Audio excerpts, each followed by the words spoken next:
দেখো বন্ধুরা, আমার বরকে একা রেখে আমি চলে যাচ্ছি আজকে, তাই কান্না করছে। তারপর টিকিট কেন করলো বলো তো?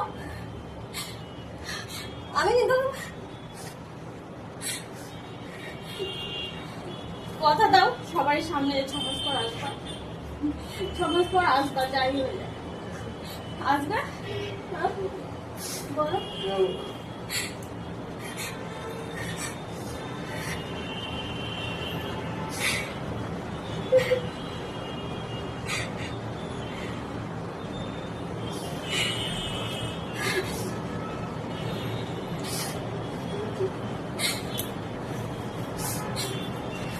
চুপ করো, তুমি যদি এরকম করে কাটো তাহলে আমি যাবো না।